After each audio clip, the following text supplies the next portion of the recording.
آج ہم کلمے کی جو 7 شروط یا کلمے کی جو 7 شرطیں ہیں اس میں سے پہلی شرط کو دیکھیں گے۔ پہلی شرط لا الہ الا اللہ کی یہ ہے کہ کلمہ لا الہ الا اللہ کہتے وقت انسان نے اس کا معنی اور مطلب جان لیا ہو اور یہ خوب ذہن نشین کر لیا ہو کہ اس کلمے سے کن کن باتوں کی نفی ہوتی ہے اور کن کن باتوں کا اثبات یا کن کن باتوں کا ٹھہراؤ ہوتا ہے اور حکم ہوتا ہے۔ کلمے کی پہلی شرط واضح ہونے کے لیے ضروری ہے کہ کچھ بنیادی ترین مسئلے اس سلسلے میں ہم پر واضح ہوں۔ پہلا مسئلہ، آدمی کو یہ معلوم ہو کہ لا الہ نہیں کوئی معبود الا سوائے اللہ ہی اللہ کی۔ اس سے کن کن باتوں کا انکار کروایا جا رہا ہے کہ نہیں، اور کس کس بات کا اقرار کرایا جا رہا ہے، یعنی اسباب۔ یعنی اتنا کافی نہیں ہے کہ آدمی لا الہ الا اللہ کا سادہ اردو ترجمہ جانتا ہو۔ دراصل یہ بات یہ ہے کہ اس کلمے میں نہایت دو ٹوک انداز میں ایک چیز کو نہ کہا گیا۔ اس کو علماء عقیدہ اپنی اصطلاح میں نفی کہتی ہیں۔ کلمے کے پہلے 2 لفظ لا الہ اس نفی کو بیان کرنے کے لیے آتے ہیں۔ پھر ایک چیز کو نہایت زوردار طور پر ہاں کہا گیا، الا اللہ سوائے اللہ کے۔ اس کو علماء عقیدہ اپنی اصطلاح میں اقرار اثبات کہتے ہیں۔ کلمے میں بعد کے 2 لفظ یعنی الا اللہ اسی اثبات کو بیان کرنے کے لیے آتے ہیں۔ کوئی کام کب ہوتا ہے؟ جب ہاں کی جائے، اور اگر نہ کی جائے تو ہو جاتا ہے کیا؟ نہیں، ہاں کی جائے۔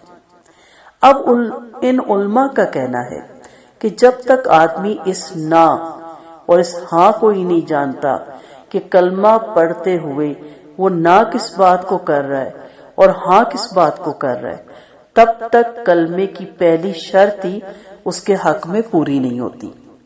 علماء عقیدہ کے مطابق کلمے کی پہلی شرط ہی یہ ہے کہ آدمی واضح طور پر یہ جانے کہ کلمہ پڑھتے ہوئے اس نے نہ کس بات کو کی اور پھر ہاں کس بات کو کی۔ پس جب تک وہ اس نفی اور اس اقرار ہر 2 کا مطلب نہیں جانتا، تب تک ہم یہی کہیں گے کہ اس کو کلمے کا معنی اور مراد ہی معلوم نہیں۔ آپ پیپر دیتے ہیں، کوسچنز کو جب سمجھتے ہیں تو اس کا آنسر دیتے ہیں۔ کوسچنز کچھ ہو اور آنسر کچھ ہو تو کیا مارکس ملتے ہیں؟ یا آپ کو کوسچن سمجھ ہی نہیں آیا تو کیا آپ اس کا آنسر دے پاتے ہیں؟ اسی طرح کلمے کا معاملہ ہے۔ آپ کو کلمہ یاد تو ہے، آپ نے کلمہ رٹا تو ہے، آپ نے کلمہ پڑھا تو ہے، لیکن کیا آپ جانتے ہیں کہ کلمہ آپ سے کس چیز کا تقاضا کرتا ہے؟ اور جب ایک آدمی کو کلمے کا معنی اور مراد ہی معلوم نہیں، یعنی اس پر یہ واضح ہی نہیں یہ کلمہ اس سے کہنے کیا آیا ہے، تب تک وہ اگر کلمے کے الفاظ پڑھ بھی لے تو اس کا کلمہ گو ہونا بے فائدہ رہے گا، بلکہ یہ بات ہی تسلیم نہ ہوگی کہ اس شخص نے اسلام کا پہلا فرض یعنی کلمہ ادا کر لیا۔ کلمہ بنیاد ہے، جڑ ہے۔ جیسے کہ ایک عمارت آپ بناتے ہیں تو اس کے لیے پہلے بنیادیں کھودی جاتی ہیں، اور وہ بنیادیں جتنی ڈیپلی ہوتی ہیں اور جتنی زیادہ اس کو مضبوطی سے بھرا جاتا ہے اور اچھی طرح اس میں کوٹ کوٹ کے اس کو بھرا جاتا ہے، دبا دبا کے، تاکہ کوئی خلا نہ رہ جائے، اور جب اس کے اوپر عمارت کھڑی ہو تو عمارت مضبوطی کے ساتھ سر اٹھا کے کھڑی رہے۔ اسی طرح یہ کلمہ بھی تمام اسلام اس پہ قائم ہے تمام آپ کا ایمان اس پہ قائم ہونا ہے. اگر یہ مضبوط ہوگی بنیاد تو اس کے بعد اس کے اوپر جو عمارت کھڑی ہوگی، یہ پلر جو کھڑے ہوں گے، پلر آف اسلام، اور جو اس کی پھر برانچیں ہوں گی، شاخیں، انشاءاللہ زندگی نے وفا کی، اللہ نے توفیق دی، آپ کی دعائیں ساتھ ہوئی تو اسے کمپلیٹ کریں گے تو پھر اس کا فائدہ ہے. لیکن اگر اس کلمے ہی کا مطلب نہیں معلوم اور اسی کا ہی بنیادیں کمزور ہیں اگر ہمارے اسلام کی، ہمارے ایمان کی، تو پھر آگے اوپر اس کا ایک تناور درخت اسلام کا کیسے بنے گا؟ بس کلمہ ادا ہو جانا، مثلا 1.25 لاکھ دفعہ پڑھ لیا، اپنے لیے پڑھ کے رکھ دیا، پیچھے پڑھنے والوں کے پیچھے رکھ دیا، یہ نہیں ہے کہ آپ اس کے الفاظ بول دیں یا زیادہ سے زیادہ ان کا سادہ اردو ترجمہ سیکھ لیں. تو میرے تمام بہنوں اور بھائیوں، جہاں تک میری آواز جاتی ہے، کلمہ ادا ہو جانے کی پوری 7 شرطیں ہیں، جیسا کہ میں نے آغاز میں بتایا، جن میں سے پہلی شرط یہی ہے کہ آپ نے اس کا معنی اور مفہوم جان لیا ہو. کلمے کا معنی اور مفہوم تب تک واضح نہیں ہو سکتا جب تک کلمے کے پہلے 2 لفظوں لا الہ میں بیان ہونے والی نفی اور بعد کے 2 لفظوں الا اللہ میں بیان ہونے والی اثبات یعنی اقرار ہی آدمی پر صحیح طور پر واضح نہ ہو جائے. اب میں بار بار اس چیز کی تکرار کیوں کر رہی ہوں؟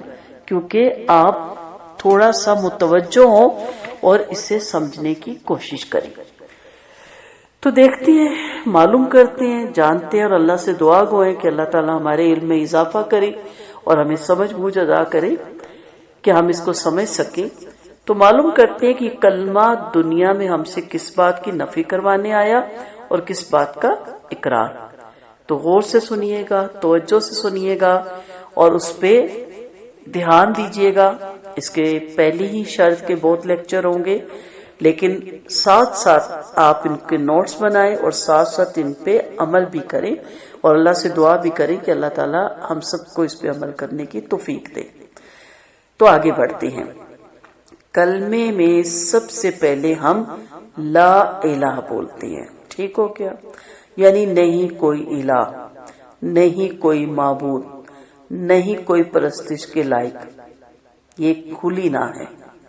یعنی کلمے کے یہ 2 لفظ لا الہ بولتے ہوئے ہم صاف انکار کرتے ہیں کہ کسی بھی ہستی کی عبادت ہو، ہر وہ ہستی جو دنیا کے اندر پوجی جاتی ہے، کلمے میں سب سے پہلے ہم اس کا انکار کرتے ہیں. دل سے پوچھئے، کیا؟ سوچے نا آپ، اگر ہم گناہ کبیرہ شرک اکبر سے بچتے ہیں تو شرک اصغر میں پھنس جاتے ہیں، وہاں سے نکلتے ہیں تو اپنی خواہشوں کی بھیٹ ہم چڑھ جاتے ہیں.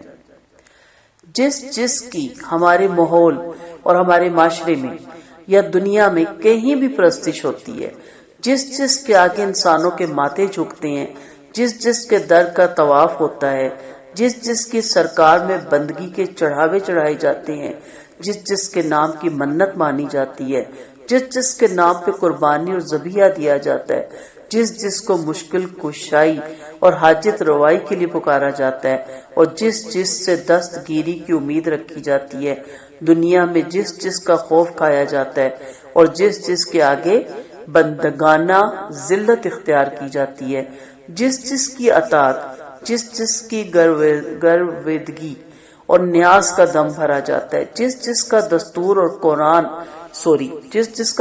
اور قانون دنیا میں چلتا ہے، اور جس کے فرمائے ہوئے کے آگے انسانوں کا سر تسلیم خم ہوتا ہے.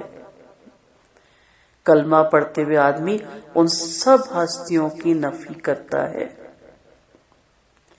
کلمے کی پہلی شرط یہی ہے کہ آدمی کو معلوم ہو کہ کلمے کے ہر 2 لفظ یہ جو سٹارٹ میں آتے ہیں لا الہ بولتے ہوئے، وہ اللہ کے سوا پوجی جانے والی ان سب ہستیوں کی نفی کر رہا ہے.